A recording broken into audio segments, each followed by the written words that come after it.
Welcome, local business news readers. This is John Jonah with another version of Vino Talk. Today I'm talking about New Zealand wines because I happen to love them. And plus, I have a beautiful array of wines imported by my good friend Anthony Allport, who is a New Zealand Kiwi, that's what they call themselves. And surprisingly, sometimes you're going to detect a little aroma of kiwi in some of these wines, but more often jalapeno.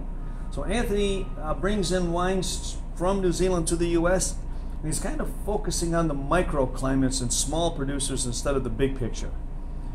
A little history about New Zealand. Of course, it's the sister island of Australia. They didn't import that many prisoners there, but they have some really wonderful, creative people who discovered in the 1970s and 80s that New Zealand had a perfect terroir. I want you to remember that word. That means the environment of a place for specifically one grape, the Sauvignon Blanc, which is a pretty well-known grape worldwide.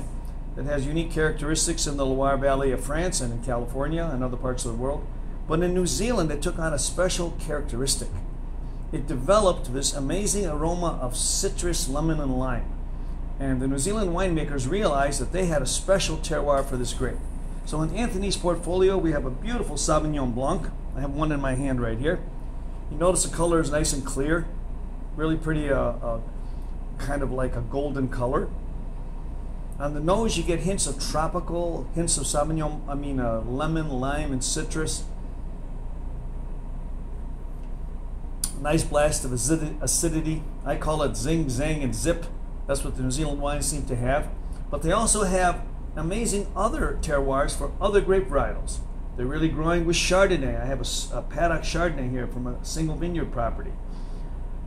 Here's a new release, Malbec.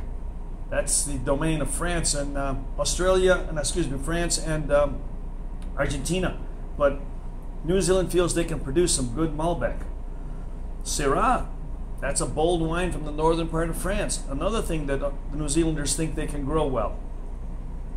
Pinot Noir. Now this is the one that I think is the real star, because Pinot Noir is really the king of the Burgundy region of France, also California. Everybody in the world tries to grow great Pinot Noir.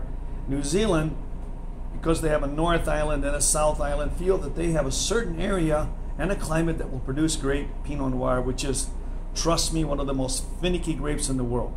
Look at this beautiful color.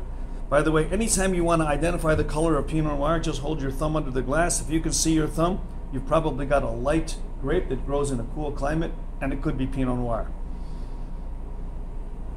Really interesting aroma, a little bit earthy, a little bit mushroomy, and dark fruits.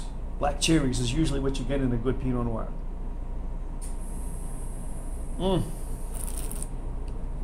Delicious. Really has got the exact kind of acidity and fruit balance that you look for in a good Pinot Noir. That's going to give you the characteristics of this grape and identify the terroir of New Zealand. Another amazing wine that Anthony is importing is Paratua Red. This is a blend of Cabernet Sauvignon, Cabernet Franc, Merlot, emulating the Bordeaux wines. So you can see that New Zealand is really coming on. Anthony's doing a great job bringing these wines to you. And don't forget, wherever you see John Jonah, you're always going to see a chunk of cheese. I always recommend cheese with wine. This is a chunk of Parmesan Reggiano. This is a chunk of Manchego. I'm an olive oil nut too, so I love the olive oil from Spain. Merlot vinegar from Spain also. When you have great wine, always accompany it with good food, good friends, and enjoy. This is another episode of Vino Talk with John Jonah. A votrasante.